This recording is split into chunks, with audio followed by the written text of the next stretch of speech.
اسی کو نبی صلی اللہ علیہ وسلم نے بیان کیا، یا بنی آدم کلکم خطاؤن، اے بنی آدم، اللہ فرماتے ہیں تم میں سے ہر شخص غلطی کرتا ہے، وخیر الخطائین التوابون، سب سے بہتر غلطی کرنے والے وہ ہیں جو توبہ کر لیں۔ تو کعب ابن مالک کو جو اتنا بڑا مقام ملا، اگر وہ غلطی نہ کرتے تو یہ مقام ملتا؟ اس لیے علماء کہتے ہیں بعض دفعہ انسان گناہ کر کے ایسے مقامات تک پہنچ جاتا ہے جہاں تک وہ نہیں پہنچتا جس نے گناہ نہ کیوں۔ اب یہ عجیب بات ہے نا، یہ باتیں بتائی نہیں جاتی۔ کیوں بتائی نہیں جاتی؟ کہ اس بہانے لوگ گناہ نہ کرنا شروع کر دیں، تو اصل میں وہ گناہ کی وجہ سے نہیں پہنچتا، گناہ سے توبہ اس نے ایسی خاندانی کی ہوتی ہے کہ گناہ کرنے سے پہلے جو اس کا تعلق تھا نا اللہ سے، گناہ کے بعد جب توبہ کی ہے تو پہلے سے بھی زیادہ مضبوط تعلق ہو گیا۔ جیسے حدیث میں آتا ہے، ایک عورت نے زنا کیا، شادی شدہ عورت نے، نبی کے پاس آئی، صحیح مسلم کی حدیث ہے، یا رسول اللہ مجھ سے زنا ہوا، رجم کی سزا جاری کریں۔ 4 دفعہ آئی، آپ نے حکم دیا پتھروں سے مار کے ہلاک کیا جائے، تو پتھروں سے مار کے اس کو ہلاک کیا گیا۔ آپ نے نماز جنازہ پڑھی، حضرت عمر نے فرمایا یا رسول اللہ ایک زانیہ عورت کا جنازہ پڑھاتے ہیں، آپ نے فرمایا لقد تابت توبۃ لو قسمت 70 من اہل المدینہ لوسعتہم، ایسی خاندانی توبہ کی ہے کہ اگر مدینہ کے 70 گناہ گاروں میں ڈیوائڈ کر دی جائے تو ہر ایک کی بخشش ہو جائے۔ تو اب ہم یہ کہہ سکتے ہیں نا کہ ان سے زنا نہ ہوتا تو اتنا بڑا مقام نہ ملتا۔ تو یہاں زنا نہیں ہے، زنا سے توبہ، زنا کی وجہ سے مقام نہیں ملا، زنا سے توبہ ایسی کی ہے کہ ایسی توبہ کوئی کرتا نہیں ہے کہ اپنے آپ کو پتھروں سے ہلاک کروانے کے لیے پیش کر دیا۔ یہ بڑی بات ہے نا کہ اتنا آخرت کا خوف کہ مجھے دنیا میں سزا چاہیے آخرت میں نہیں چاہیے، حالانکہ پتہ بھی ہے کہ توبہ کر لو گے تو معاف ہو جائے گا، لیکن تسلی نہیں ہو رہی، نہیں بھی سزا چاہیے۔ تو اس سے پتہ چلتا ہے بھائی غلطی کوشش کرو غلطی نہ ہو۔ دیکھو اس امید پہ غلطی کرنا کہ میں توبہ کر لوں گا بعد میں، یہ بہت بڑی حماقت ہے۔ یہ ایسے ہے جیسے اپنے آپ کو زخمی کرو اس امید پہ کہ بعد میں علاج کر لوں گا، تو ایسا تو کوئی بھی نہیں کرتا نا، ہو گیا نہ چاہتے ہوئے بھی ہو گیا، پھر ہے توبہ۔ تو کعب ابن مالک نے یہ سوچ کے تھوڑی غزوہ تبوک سے پیچھے رہ گئے تھے کہ بعد میں توبہ کروں گا، بلکہ وہ تو شیطان نے ورغلایا، اور کھیتیاں پکی ہوئی تھیں، پورے سال باغ پہ محنت کی تھی، گرمی تھی، اب کھجور کھانے کا وقت آیا، سارے سال کی محنت ضائع ہوتے ہوئے نظر آ رہی ہے کہ تبوک میں چلے گئے تو، اور پھر یہ بھی سوچ رہے ہیں ہم تو ہر جنگ میں شریک رہے ہیں تو اس میں نہیں گئے تو کیا ہو گیا۔ تو اس طرح سے شیطان نے کیا کیا، روک لیا۔ اور شیطان کو پتا ہوتا نا کہ یہ ایسی خاندانی توبہ کریں گے، وہ کہتا بھائی آپ جائیں۔ وہ کیا کہتا، بولو بھائی، شیطان نے قسم اٹھائی تھی نا اللہ سے کہ ان سے نافرمانی کرا کے چھوڑوں گا، تو اللہ نے بھی کیا فرمایا، دوسری روایت میں آتا ہے کہ جو توبہ کرے گا میں اس کو معاف کر دوں گا۔ تو شیطان اپنا کام کرا رہا ہے، آپ اپنا کام کرو۔ شیطان اگر پچھاڑ دیتا ہے تو توبہ کر کے اللہ کو مناؤ دوبارہ۔ تو کعب ابن مالک کی جو کو اتنا جو عزت ملی اس لیے کہ غلطی کا اعتراف کیا، جو سزا مل رہی ہے اس کو اللہ کا حکم سمجھ کے برداشت کیا، اتنا بڑا مقام مل گیا ان کو جو غزوہ تبوک میں پیچھے رہ گئے تھے۔ منافقین نے کیا کیا اور مخلصین نے کیا کیا، اب دونوں کا آپ دیکھیں۔ آپ صلی اللہ علیہ وسلم جو تمام مخلوق میں سب سے افضل اور برتر ہیں، اس حیثیت سے نہیں کہ آپ عرب تھے، اس حیثیت سے نہیں کہ آپ قریشی ہیں، اس حیثیت سے نہیں کہ آپ ابراہیم علیہ السلام کی اولاد میں ہیں، نا نا نا نا نا، اس حیثیت سے کہ اللہ نے ساری دنیا کے سارے انسانوں تک اپنا پیغام پہنچانے کے لیے جو سلیکشن کی ہے وہ کس کی، محمد ابن عبداللہ صلی اللہ علیہ وسلم کی۔ تو اس حیثیت سے اگر اللہ کے نبی کی پیروی ہوگی، آپ کو راضی کریں گے، تو اس میں اللہ پہلے ہوگا، نبی بولو بھائی بعد میں، کیونکہ اس میں اصل مقصد کس کو راضی کرنا ہے، اللہ کو، اللہ کی رضا کے لیے نبی کو راضی کیا جا رہا ہے۔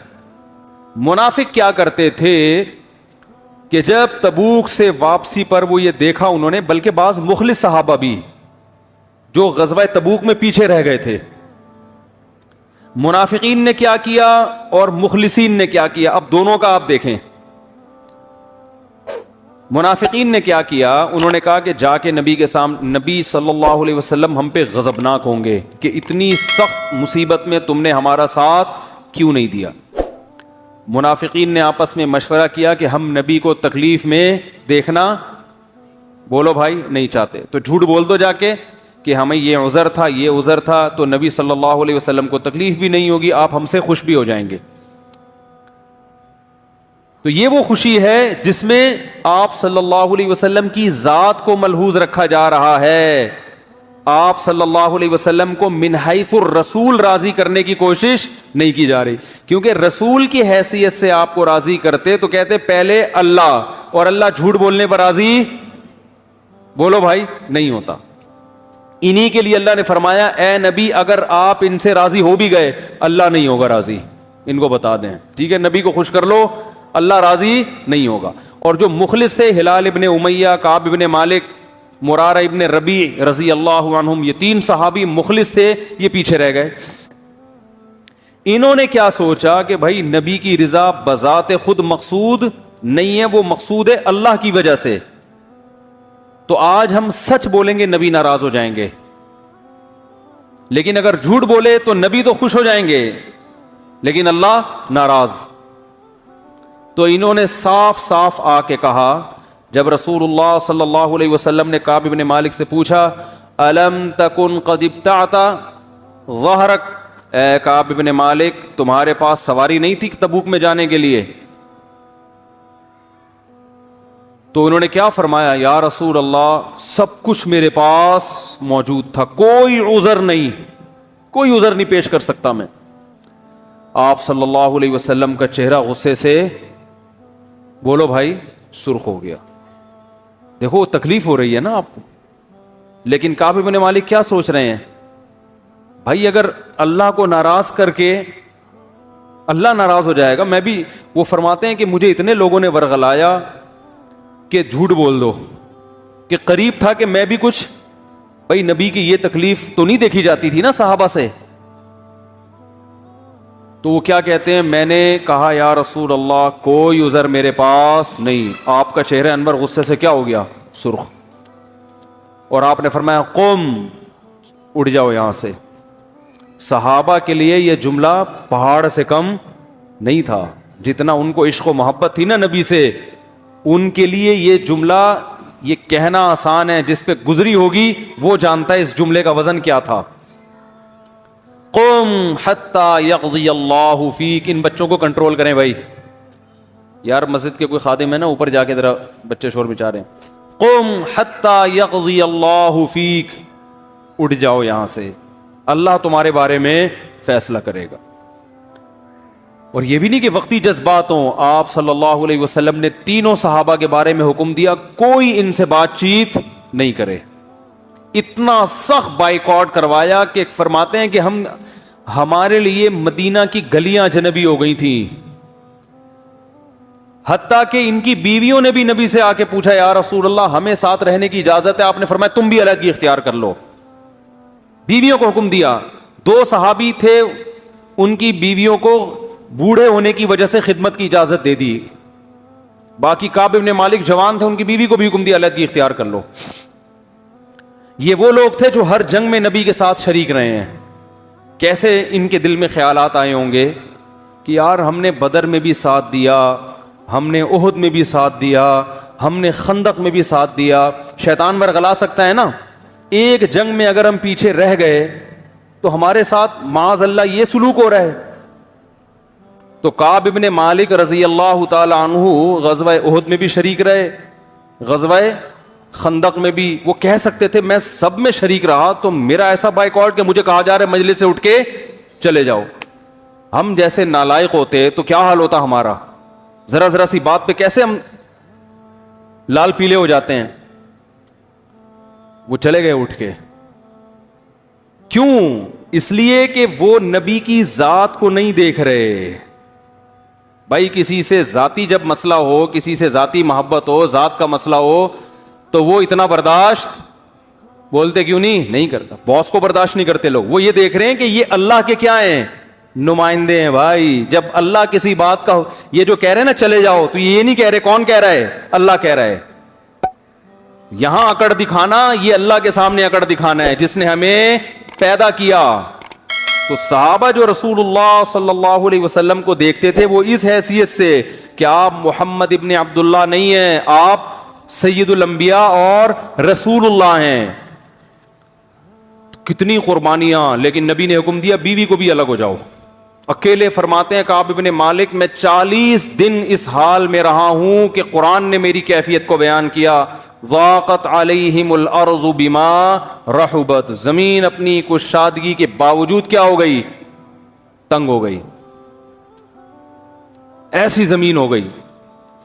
فرماتے ہیں کہ میں سلام کرتا تو کوئی میرے سلام کا جواب نہیں دیتا.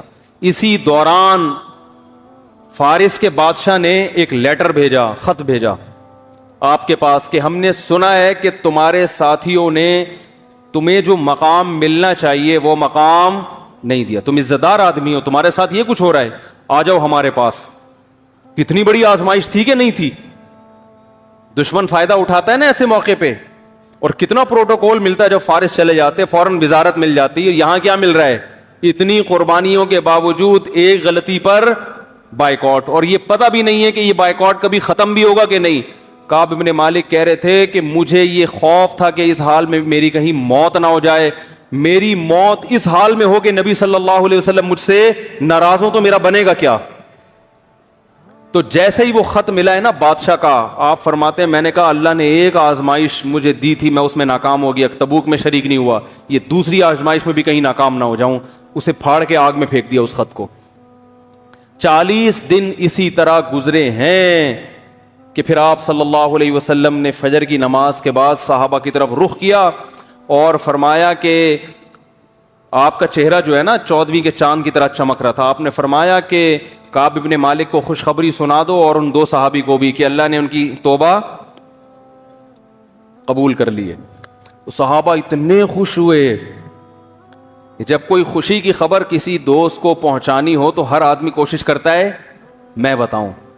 تو وہ صحابی جو ہے نا ایک فوراً تیز رفتار گھوڑے پہ بیٹھے کہ دوسرے سے پہلے میں پہنچ جاؤں. کہتے ہیں لیکن دوسرے صحابی نے سیلا پہاڑ پہ چڑھ گئے جو ہے وہ اعلان کر دیا یا کعب ابن مالک ابشر, بس اتنے لفظ کہے انہوں نے. حضرت کعب ابن مالک کا گھر دور تھا مسجد سے, تو کہتے ہیں میں اپنے گھر کی چھت پہ نماز پڑھ رہا تھا کہ مجھے پہاڑ سے آواز آئی فجر کے بعد کہ کعب ابن مالک خوشخبری قبول کرو. بس اتنا لفظ میں نے سنا اور مجھے یقین ہو گیا کہ اللہ نے میری توبہ قبول کر لی.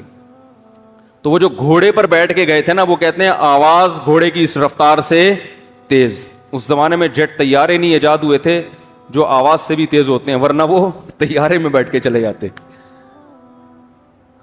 تو یا کعب ابن مالک ابشر. تو جیسے ہی وہ آئے نا خوشخبری لے کے, پھر وہ آواز تو انہوں نے اس لیے پہنچا دی کہ گھوڑے سے پہلے میری آواز پہنچ جائے.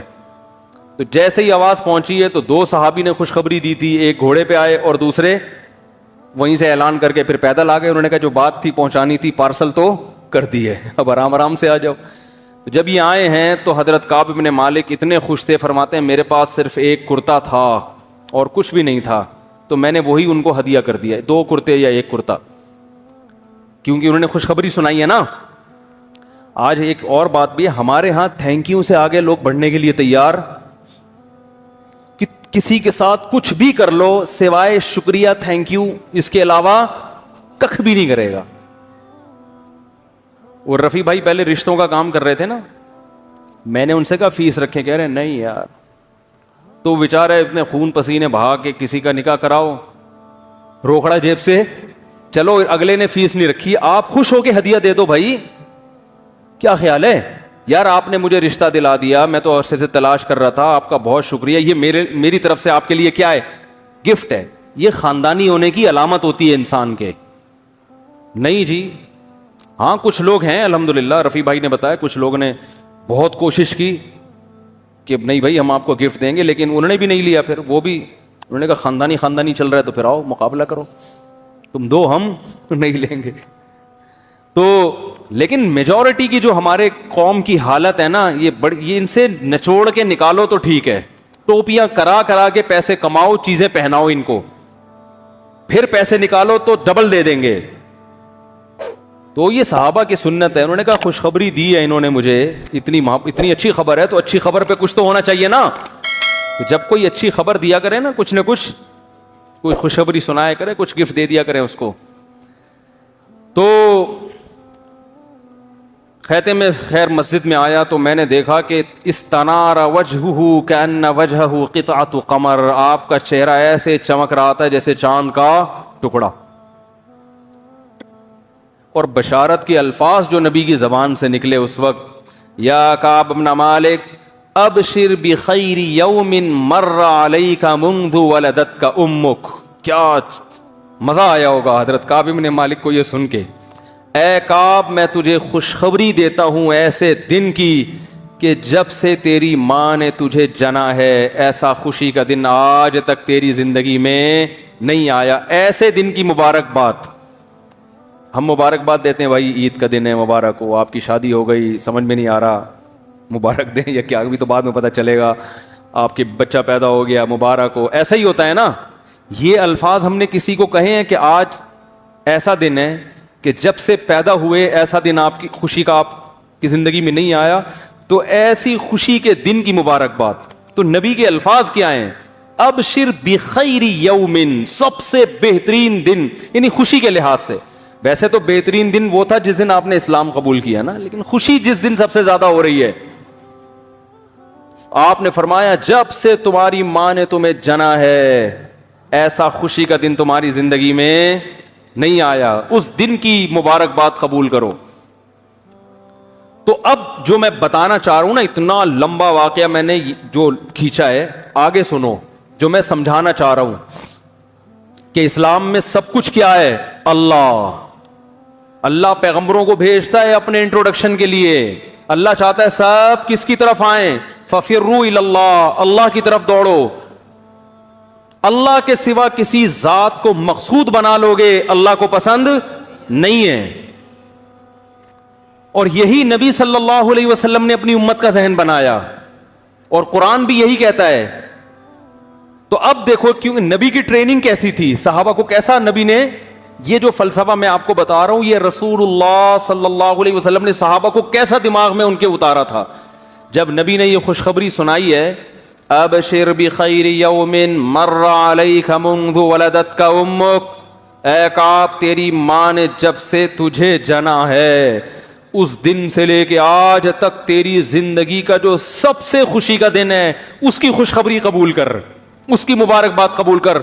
تو فوراً کعب بن مالک نے کیا کہا ہے, امن کا ام من عند اللہ, یا رسول اللہ یہ خوشخبری آپ اپنی طرف سے دے رہے ہیں یا اللہ کی طرف سے؟ نہیں آ رہی بات, کیونکہ میں نے جو 40 دن ٹینشن اٹھائی ہے یہ کس کے لیے اٹھائی ہے, اللہ کے لیے. کیونکہ میں اگر آپ کو راضی کرنا چاہتا تو جیسے منافقین نے اس وقت گھمائی باتوں کو میں بھی گھما لیتا تو یہ ٹینشن ہوتی نہیں. یہ تو ہم سب کس کے لیے کر رہے ہیں, تو یہ خوشخبری مجھے اس کی جو ہے نا کنفرمیشن چاہیے, مجھے اس کی تسلی چاہیے. حل من کا ام من عند اللہ, یہ جو آپ بشارت دے رہے ہیں آپ نے مجھے معاف کیا ہے یا اللہ نے کیا ہے؟ بھائی دو جہتیں, نبی بھی تو ناراض ہو گئے تھے نا. تو کعب بن مالک کے دل میں خیال آیا بھائی ابھی اللہ نے تو ہو سکتا ہے توبہ قبول نہ کی ہو, اس کے لیے الگ سے نبی جو ذاتی طور پر بھی تو ناراضی ہوتی ہے نا انسان کو. بھئی آپ صلی اللہ علیہ وسلم جنگ کے کمانڈر ہیں, امیر ہیں, خلیفہ ہیں, اس حیثیت سے بھی تو انسان ناراض ہوتا ہے. تو ہو سکتا ہے اس حیثیت سے آپ ناراض ہوئے ہوں اور آپ اب خوش ہو گئے ہوں. تو جو اصل مسئلہ تھا وہ تو اب بھی کیا ہے, اٹکا ہوا ہے. تو فوراً یہ سوال کرنا, دیکھو ہوتا کیا ہے, نبی صلی اللہ علیہ وسلم یوں فرماتے کہ ابشر بخیر یوم, سب سے بہترین دن کی مبارکباد قبول کرو. آپ فرماتے یا رسول اللہ قبول کی, خوش ہوتے یا رسول اللہ آپ دعا فرمائیں اللہ نے آپ کو راضی کر دیا مجھ سے. اب تھوڑی دیر کے بعد پوچھتے یا رسول اللہ میں ایک اور بات آپ سے پوچھنا چاہتا ہوں کہ آپ تو مجھ سے راضی ہو گئے ہیں, اللہ بھی ہوا ہے کہ نہیں ہوا؟ یہ تھوڑی دیر بعد بھی تو ہو سکتا تھا نا. یار نہیں, وہ تلوار کہاں ہے بھائی, کدھر گیا؟ آپ کو بولا ہے میں مذاق تھوڑی کروں, تلوار یہاں روب ہوتا ہے بھائی, لا کے رکھا کرو تلوار یہاں پہ. سوال سمجھ میں آ رہا ہے؟ بھائی ہم ہوتے اول تو ہم پوچھتے ہی نہیں, اول تو یہاں تک ہماری تو نوبت پہنچتی نہیں. ہم تو کہتے ہیں ابے بھائی میں اتنے کچھ کارنامے سر انجام دے چکا ہوں بھائی, کیا چھوڑو یار, ہم نے تو بھائی اپنی طرف سے کوشش کر لی. جیسے آج ہوتا ہے نا, اس لیے میں کہتا ہوں جو ابا کو راضی ہے نا, جو لوگ کہتے ہیں ابا یوں ہیں تو ابا اب میرا میٹر گھوم گیا ہے, اور بھائی ابا کو جو خوش کرنا ہے اس لیے نہیں کہ آپ کے ابا ہیں, اس لیے کہ ان کو خوش کرنے کا حکم کس نے دیا ہے؟ اللہ نے. جب اللہ سامنے ہوتا ہے نا تو پھر انسان بڑوں کے سامنے نخرے نہیں کرتا. کہ باس سے لڑو بھائی, آپ نے کمپنی کے لیے بہت کچھ خدمات کی, ایک دفعہ آپ کی سے غلطی ہو گئی, باس نے کہا بھائی نکل یہاں سے, میں تیرا بائیکاٹ کروں گا, آپ چلو جاؤ, اڑے تمہارے باپ کا تھوڑی کھاتے ہیں, تنخواہ لیتے ہیں, اچھا لگتا ہے, خدا میں آپ کو ایوارڈ دوں گا. یہ غیرت مند ہونے کی کیا ہے؟ کیونکہ باس کو جو خوش کر رہے ہو اللہ کے لیے تھوڑی, باس کو بھائی پیسوں کے لیے خوش کرتا ہے آدمی یار, باس سے بنا کے رکھو, تنخواہ ٹائم پہ ملے گی, اور فری پھوکٹ میں تھوڑی آپ اس کی کمپنی چلا رہے ہو, وہ بھی تو کما رہا ہے نا, ارے وہ بھی کما رہا ہے تو وہ بھی آپ کو دے رہا ہے, تو دونوں ایک دوسرے فائدہ اٹھا رہے ہیں, کسی کا کسی پر احسان نہیں ہے. تمیز سے چلے گا چلے گا, نہیں چلے گا جا اڑے یہاں سے, اڑے تڑے کر کے بات کرو آپ, وہاں ایسا نہیں ہوتا. اور باپ کا جو حیثیت ہے نا ماں اور باپ کی, وہ یہ نہیں ہے کہ آپ کے ابا ہیں تو ابا اچھے چل رہے تھے تو آپ بھی اچھے چل رہے تھے, ابا کا میٹر شارٹ ہو گیا تو آپ نے 2 دفعہ برداشت کیا, تیسری دفعہ میں آپ نے کہا ابا میں اب اس سے زیادہ برداشت نہیں کر سکتا, ایسی کی تیسی. نا نا نا نا, ابا کو جو راضی کرنا ہے وہ ابا کے لیے نہیں, وہ کس کے لیے؟ اللہ کے لیے. کیونکہ ابا کی بھی 2 حیثیتیں ہیں, یعنی ابا سے جو اچھا سلوک کرتے ہو 2 وجہ سے, ایک تو اس لیے کہ ابا ہیں, تو یہ تو ہندو بھی کرتا ہے, اتنا نہیں کرتے جتنا مسلمان کرتے ہیں, لیکن بہرحال کرتے تو رسپیکٹ تو دیتے ہیں نا. انگریز بھی, میں نے ایک انگریز کو دیکھا آسٹریلیا میں اپنی بوڑھی ماں کو گلے مل کے ایسے کھڑا ہوا ہے, مجھے بڑا اچھا لگا یار, بوڑھی ماں تھی ایسے گلے مل رہا ہے. میں نے کہا کہاں کیا ہو رہا ہے, پتہ چلا کہ وہ کسی دوسرے ملک جا رہی ہے اماں. مجھے اچھا لگا یار, چلو کافر ہیں مگر اپنی ماں کو عزت دے رہا, کافی دیر تک اپنی ماں سے گلے مل کے چپکا رہا, وہ بڑا اچھا لگ رہا تھا مجھے. تو وہ بھی دیتے ہیں بھائی, چاہے تھوڑی دیر کے لیے دے رہا ہو, پھر واپسی پہ اولڈ ہوم میں کرا دے, ہو سکتا ہے نہ کرا رہا ہو, سارے تھوڑی کراتے ہیں, بہت سے گھر میں بھی رکھتے ہیں ابا اماں کو, لیکن یہ رسپیکٹ دینے کی وجہ کیا, یہ کیا ہے اماں. ہم جو ماں باپ کو عزت دیتے ہیں بھائی, یہ غلط فہمی دماغ سے نکال دو, وہ اس لیے نہیں دے رہے کہ محض اس لیے کہ ابا ہیں اور یہ اماں ہیں, بلکہ اس لیے کہ اللہ نے فرمایا وَوَصَّيْنَا الْإِنسَانَ بِوَالِدَيْهِ, اللہ فرماتے ہیں تیرے باپ نے تجھے اپنی رسپیکٹ کا حکم نہیں دیا, میں نے حکم دیا تجھے کہ اپنے باپ کی عزت کر, اور حکم نہیں دیا, وصیت کی ہے جو حکم سے بڑھ کر چیز ہے. تو جب اللہ کی وجہ سے کسی کو عزت دی جاتی ہے تو پھر وہ کیفیت ہوتی ہے جو کس کی تھی, کعب ابن مالک رضی اللہ عنہ کی تھی. بہت مشکل ہے بھائی, بات سمجھانا بہت مشکل ہو گیا. تو پھر سمجھ میں کیوں نہیں آ رہی؟ اگر اتنا آسان ہے تو رپورٹیں تو وہی آ رہی ہیں, جو میرا بیان سن رہے ہیں ان کی رپورٹیں بھی کوئی اتنی اچھی کہ بھئی چلو سن کے اتنے اچھے بن گئے کہ اب وہ ویسے کے ویسے ہی ہیں. تو رپورٹ جب تک نہیں آئے گی اس کا مطلب بیان سمجھ میں نہیں آ رہا. تو خیر, کعب ابن مالک کو نبی نے کیا فرمایا, خوشخبری قبول کرو. تو ایسا لگتا ہے فوراً جب کہا نا من کا من ام من عند اللہ, اس کا مطلب ان کے دماغ میں بس ایک چیز سوار ہو گئی تھی کہ کس کو راضی کرنا ہے, اللہ کو. اس لیے فوراً پوچھا یا رسول اللہ یہ خوشخبری آپ کی طرف سے ہے یا اللہ کی طرف سے؟ نبی نے فوراً جواب, نبی بھی غضبناک نہیں ہوئے. ہاں میں کہہ رہا تھا اگر ہم ہوتے, پیر صاحب ہوتے جو مارکیٹ میں چل رہے ہیں, میں اپنے مرید سے کہتا, پہلے کئی دن ناراض رہتا, میں کہتا اب میں خوش ہو گیا ہوں. پیر وہ مرید کہتا کہ آپ کو اللہ کی طرف سے کوئی الہام ہوا ہے یا اللہ بھی مجھ سے خوش ہو گیا ہے. تو پیر کو غصہ آتا, ابے تو میں جب خوش ہو گیا تو اس کا مطلب اللہ بھی کیا ہے, خوشی ہے. یہی ہوتا ہے نا بھائی, میں اور اللہ میں کوئی فرق معاذ اللہ ہے ہی نہیں. پیر صاحب خوش ہیں تو کون خوش ہے, اللہ خوش ہیں. پیر صاحب ناراض ہیں تو کون ناراض ہیں, اللہ ناراض. تو خیر رسول اللہ صلی اللہ علیہ وسلم سے فوراً کعب ابن مالک نے پوچھا یا رسول اللہ امن کا ام من عند اللہ, یہ جو خوشخبری آپ دے رہے ہیں کہ ایسا دن میری زندگی میں کبھی بھی نہیں آیا اس دن کی مبارکباد جو آپ دے رہے ہیں یہ مبارکبادی آپ کی طرف سے ہے یا اللہ کی طرف سے؟ آپ نے فرمایا لا بل من عند اللہ. آپ اور خوش ہوئے, فرمایا نا نا نا میری طرف سے نہیں بلکہ کس کی طرف سے؟ اللہ کی. یعنی گویا بزبان حال بتایا کہ میں بھی جو اتنا خوش ہوں اس لیے کہ کس کی طرف سے بشارت ہے؟ اللہ کی طرف سے. جب اللہ خوش ہو گیا تو میں کیوں خوش نہیں ہوں گا؟ سمجھ میں نہیں آ رہی میرا خیال ہے. تو کعب ابن مالک کہتے ہیں میں نے یہ عزم کیا کہ میں, اچھا اب دیکھو خاندانی لوگ تھے نا, وہ جو خوشخبری سنانے کے لیے آ رہا ہے اس کو بھی ہدیہ دے رہے ہیں, اور جب نبی سے تصدیق ہو گئی کہ اللہ نے وہی نازل کی, اور یہ سورہ توبہ میں یہ آیتیں ہیں وَعَلَى الثَّلَاثَةِ الَّذِينَ خُلِّفُوا, اللہ نے ان 3 کی توبہ بھی قبول کر لی. تو کعب ابن مالک کہتے ہیں میں سوچ بھی نہیں سکتا تھا کہ اللہ میری توبہ کو قرآن کا جز بنا دیں گے, قرآن کا جز بنا دیں گے جو ہمیشہ پڑھا جائے گا. دیکھو حضرت کعب ابن مالک کو اتنا پروٹوکول کیوں ملا ہے قرآن کی طرف سے, یہ سمجھنے کی چیز ہے. جو غلطی کرتا ہے اس کو تو پروٹوکول نہیں ملنا چاہیے نا یار. کاش یہ باتیں سمجھ میں آ جائیں یار. آج پورا معاشرے کے فالٹ ہی یہی ہے, معاشرے میں فالٹ ہی یہی چل رہا ہے مارکیٹ میں. آپ کسی کو بول دو نا میں نے غلط کیا ہے, وہ سمجھے گا اگر میں نے مان لیا نا میں نے غلط کیا تو میری بے عزتی ہو جائے گی, یہ سمجھا جائے گا کہ میں کیا کرتا ہوں, غلط کرتا ہوں, لہذا میری کسی بات پر آئندہ اعتماد ختم ہو جائے گا, لہذا اب اس کو صحیح کرنے کی کوشش میں لگ جاتا ہے انسان. باس اپنے ملازم سے بول دے کہ تم نے غلط کیا, وہ مانے گا ہی نہیں, کیونکہ مان لیا تو مطلب کیا ہے یار ہم تو پھر غلط آدمی, ہم تو غلط بھی کرتے ہیں. باس نے غلط کیا, کسی نے کہا کہ سر آپ یہ غلط کر رہے ہیں, وہ مان لے گا میں نے غلط کیا, تو نتیجہ کیا نکلے گا؟ وہ سمجھے گا کہ میری بےزتی ہو جائے گی, میری بےزتی ہو جائے گی تو پھر میرے اعتماد ختم ہو جائے گا, اعتماد ختم ہو جائے گا تو وہ یہ تو بندہ ہی ٹھیک نہیں ہے, جب بندہ ہی ٹھیک نہیں ہے تو میری کوئی بات پھر تو ہر بات ہی غلط ہوگی. تو وہ کہتا ہے نہیں میں نے غلط نہیں کیا. اور میاں بیوی کا تو صبح شام سیٹ اپ ہی یہی ہے. شوہر بیوی کو بولے تم نے غلط کیا, مان لے گی؟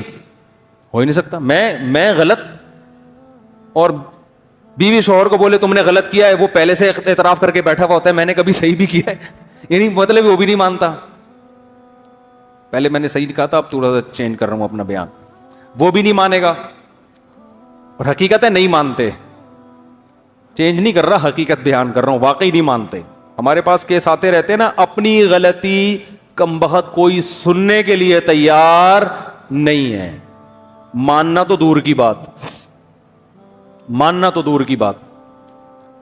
تو دیکھو یہاں حضرت کعب ابن مالک سے غلطی ہوئی, پروٹوکول اتنا ملا کہ قرآن میں ان کے لیے آیتیں اتر گئیں کہ تم 3 کی توبہ اللہ نے قبول کر لی ہے. ایسا اتنی عزت, 3 سارے جانتے تھے یہی 3 ہیں. کتنا خوش ہوئیں گے ہمیشہ تراویح میں قیامت تک ہمارا نام لیا جا, ہمارا تذکرہ ہوتا رہے گا ہمیشہ. کتنا خوش ہوئے ہوں گے وہ. یہ اتنا پروٹوکول غلطی کرنے کی وجہ سے نہیں ملا, غلطی تسلیم کرنے پر ملا ہے کہ غلطی کی جو سزا ہے اس کو کیا کیا جا رہا ہے, ایکسپٹ کیا جا رہا ہے, قبول کیا جا رہا ہے. اسی کو نبی صلی اللہ علیہ وسلم نے بیان کیا, یا بنی آدم کلکم خطاؤن, اے بنی آدم اللہ فرماتے ہیں تم میں سے ہر شخص غلطی کرتا ہے, وخیر الخطائین التوابون, سب سے بہتر غلطی کرنے والے وہ ہیں جو توبہ کر لیں. نہ تو آپ ایسے ہو سکتے ہیں کہ آپ سے کبھی غلطی نہ ہو. تو ہاں اب جو میں بات کر رہا تھا, جب توبہ قبول ہوئی ہے, توبہ جب کعب ابن مالک کی قبول ہوئی, خبری سنائی گئی ہے تو خوشخبری دینے والے کو بھی کیا کیا, گفٹ دیا نا. تو اب جب نبی نے بتایا کہ اللہ نے توبہ قبول کر لی ہے تو پہلے تو تسلی کی کہ اللہ نے کی ہے یا آپ نے معاف کی ہے, تو بتایا اللہ نے. تو فوراً اگلا جملہ پتہ ہے کیا تھا, یا رسول اللہ اس مال کی وجہ سے میں جہاد سے پیچھے رہ گیا تو یہ سارا مال صدقہ. یہ توبہ بھی کیا ہے, تبھی تو یار یہ صحابہ تھے بڑے خاندانی. عرب کو آپ جو اس دور میں عرب تھے نا, بعض مورخین ان کا بہت ہی بھیانک نقشہ کھینچتے ہیں کہ بڑے ایسے تھے. ایسا نہیں ہے بھائی, ان میں کچھ برائیاں ضرور تھیں مگر بلڈ کیا تھا, کیونکہ خاندانی لوگوں میں اللہ نے اپنے پیغمبر کو بھیجا ہے کہ کل قیادت ان کے ہاتھ میں آئے گی. بنی اسرائیل کو سے برا مال پتہ ہے کیا ہے؟ جو بغیر محنت کے بھیک مانگ کے حاصل ہو. سب سے برا مال. یہ انسان کے اندر غیرت ختم کر دیتا ہے. اپنے گھر کی باتیں بتانی نہیں چاہیے, لیکن بعض دفعہ اس سے موٹیویشن بہت ملتی ہے. کل کی بات ہے, کل کی. اپنے 3 بیٹوں کو جو تھوڑے بڑے ہو گئے میں نے بلا کے بٹھایا اپنے سامنے. آپ پوچھ سکتے ہیں کہ بیٹھا ہوئے ہیں, 2 تینوں یہاں بیٹھے ہوئے ہیں. میں نے کہا دیکھو زندگی میں کچھ بھی ہو جائے, کیسے برے حالات ہوں, مجھے یہ خبر نہ ملے کہ کسی کے سامنے ہاتھ پھیلایا ہے. جس دن یہ خبر ملی نا اس دن گردن اڑا دوں گا میں. مر جاؤ بھوک سے. پھر میں نے اپنے حالات بتائے ان کو, اپنے حالات بتائے کہ مجھے کس کس موقع پہ کتنی شدید ضرورت پڑی ہے. اللہ نے مجھے بچایا کہ نہ مر جاؤں گا بھائی, ہاتھ نہیں پھیلانا. اللہ نے بچایا, میرا کمال نہیں ہے. اور مانگنے کے 2 طریقے ہوتے ہیں. ایک تو یہ کہ پیسے دے دو, ایک یہ ہوتا ہے کہ منہ ایسا بنا کے لے کے جاؤ کہ اگلا کہے یار یہ پیسے لے یار. منہ سڑا ہوا. منہ ہمیشہ اچھا رکھو بھائی, اللہ کا دیا بہت کچھ ہے اور ہے بھی بہت کچھ. ہم تو کہتے ہیں نا حالات خراب. خراب کہاں ہے حالات؟ جھوٹ بولتے ہیں حالات خراب. جو آدمی 2 ٹائم پیٹ بھر کے روٹی کھا رہا ہے اس کے حالات خراب نہیں ہے, باقی سب ہوس ہے. یہ جو میں نے کہہ دیا نا کیسے کیسے برے حالات آئے لیکن اللہ نے ہاتھ پھیلانے سے بچایا, تو وہ برے کا مطلب جو جس کو لوگ برا سمجھتے ہیں, ورنہ وہ برے نہیں تھے. ہم اس میں بھی اپنے آپ کو بادشاہ سمجھتے تھے. اللہ کا دیا بہت ہے بھائی. برے تو حالات ہم نے اللہ کا شکر ہے کبھی زندگی میں دیکھے ہی نہیں. برے حالات کا مطلب ہوتا ہے 2-3 ٹائم کا فاقہ ہو, پڑے ہوئے ہوں, روٹی نہیں ہے. ایسے حالات کبھی بھی نہیں آئے. یہی حالات آ گئے, وہ بیمار ہے تو فلانے گئے, بائک میں پیٹرول کے پیسے نہیں ہیں تو کوئی بات نہیں, W11 کیا خیال ہے, W11 کے بھی نہیں ہے تو تھوڑا پیدل نکل جاؤ, 1 گھنٹہ پہلے نکل جاؤ. اچھا واکنگ, پہلے زمانے میں لوگ پیدل ہی آیا کرتے تھے. کیا خیال ہے 2 گھنٹے کی واک ہو جائے گی. تو بھیک مانگنا بہت, ابھی رمضان ہے نا تو دیکھو بھکاری کیسے نکلیں گے, بے غیرت کہیں کے, موٹے موٹے مستنڈے حرام خور. سعودی عرب میں پاکستانیوں کو نکالا جا رہا ہے, دبئی سے پاکستانیوں کو نکالا جا رہا ہے. افریقہ بھی, میں ساؤتھ افریقہ سے ہو کے آیا ہوں, وہاں کا ویزا انتہائی مشکل کر دیا پاکستانیوں کے لیے. پوری دنیا میں بھیک کی جو منہ لے کے جاتا ہے نا, سڑا ہوا منہ, وہ پاکستانی لے کے جا رہا ہے. سب نہیں ہے الحمدللہ, یہاں خرچ کرنے والے بھی بہت زیادہ ہیں, لیکن ان بے غیرت بھکاریوں نے پوری دنیا میں ہمارا امیج خراب کر دیا ہے. کوئی شلوار قمیض والا نظر آ جائے نا, لگ رہا ہے یہ پیسے مانگنے آیا ہے یہاں پہ. تو اپنے بچوں کی ابھی سے تربیت کرو کہ مر جانا کسی کے سامنے ہاتھ بولو نہ پھیلانا. کوئی خودکشی کا گناہ نہیں ملے گا اگر مر گئے تو. اللہ سے کہہ دینا اللہ تو نے عزت سے زندہ رکھنا تھا تو رکھ لیتا نا, تو اللہ پھر رکھتا ہے عزت سے. ہمارے ایک استاد تھے, ان کے پاس ایک شخص آیا, کہنے لگا میں آپ کو اپنے خرچے پہ حج کرانا چاہتا ہوں. انہوں نے کہا نہیں وہ میرے پاس تو پیسے ہیں حج کے, لیکن میں اس دفعہ میرا ارادہ نہیں ہے. ہم نے کہا آپ کے پاس تو پیسے نہیں. انہوں نے کہا بھائی میں کسی کے خرچے پہ حج پہ نہیں جانا چاہتا. صحیح ہے نا. انہوں نے کہا یا تو اتنا بے تکلف دوست ہو نا جس سے بہت فری ہو انسان. ایک اجنبی آدمی کا میں اتنا بڑا احسان لوں جس سے سلام دعا نہیں ہے, دوستی یاری نہیں ہے, کتنا بڑا احسان لوں کہ اتنے لاکھ روپے مجھ پہ حج پہ خرچ کرے, اور میں پھر جب بھی اس سے ملوں تو نظریں نیچی رکھوں کہ اس نے مجھے حج کرایا تھا. انہوں نے کہا نہیں. تو ہم نے کہا آپ پہ تو پھر فرض حج کیسے کرو گے؟ انہوں نے کہا ہم اللہ سے کہہ دیں گے اے اللہ تو نے اپنے گھر بلانا تھا تو ہمارے خرچے پہ بلا لیتا نا. صحیح ہے نا, دوسروں کے خرچے پہ کیوں بلا رہا ہے.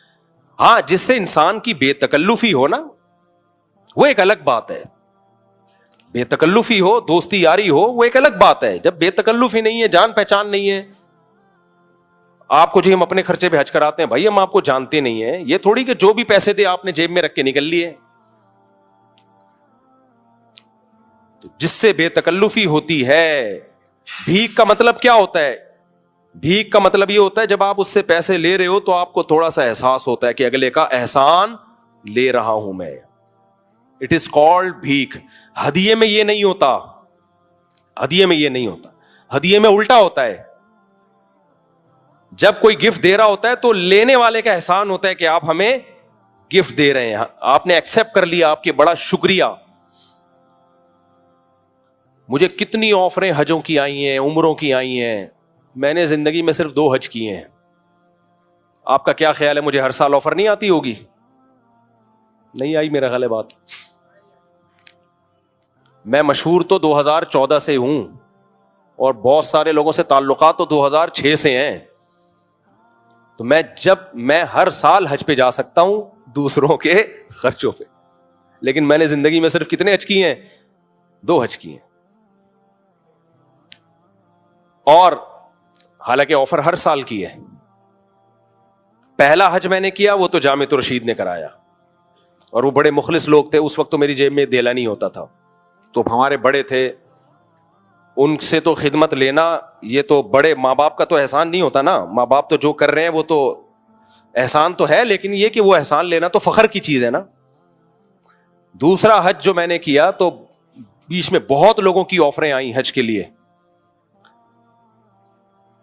ایک چیز تو یہ تھی, بھائی میں آپ کو جانتا نہیں ہوں, بے تکلفی نہیں ہے, میں کیوں آپ کا احسان لوں. دوسری چیز یہ کمرشلائز یوز. حج کی جو بڑی بڑی ایجنسیاں ہیں وہ مشہور لوگوں کو لے کے جاتی ہیں کہ آپ کو ہم فری میں لے کے جائیں گے, لیکن آپ نے ہمیں پروموٹ کرنا ہے. جانے والے جاتے ہیں, مجھے ان پہ کوئی اعتراض نہیں ہے. میں نے کہا بھائی میں کمرشل یوز نہیں ہوگا.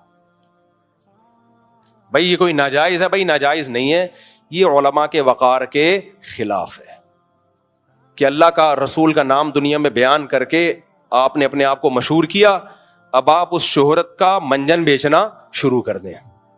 سمجھ رہے ہو کہ نہیں سمجھ رہے؟ جو لوگ مجھے ہوٹلوں کے افتتاح کے لیے بلاتے ہیں سب فری پھوکٹ کے ہوتے ہیں, ورنہ مشہور آدمی کہیں ریبن کاٹنے جائے نا تو کئی لاکھ روپے اس کا ہدیہ ہوتا ہے. سمجھ رہے ہو؟ اور اگر مجھے کوئی کہہ دینا کہ آپ ہمارے ہوٹل کا افتتاح کرنے کے لیے آئے, 25 لاکھ روپے آپ کو ملیں گے, اس کا مطلب قیامت تک کے لیے اس نے افتتاح کرنے پر پابندی لگا دی. اب میں نہیں کہوں گا, اس لیے کہ ہمارے حضرت فرمایا کرتے تھے کہ پیسہ کمانے کا ناجائز طریقہ بھی اختیار نہ کرو, نامناسب طریقہ بھی اختیار نہ کرو. یہ ناجائز تو نہیں ہے لیکن نامناسب. علماء کے وقار کے خلاف ہے یہ کہ آپ کسی کے جنرل اسٹور پہ جا رہے ہیں, وہاں سے 2 کھجوریں کھا رہے ہیں. وہ جدہ میں ہمارے ایک دوست ہیں, ان کا بہت زبردست جنرل اسٹور ہے, بڑے کروڑ پتی آدمی ہیں وہ. تو انہوں نے بتایا کہ بالی ووڈ کے ایکٹر آتے ہیں ہمارے یہاں, 1 کھجور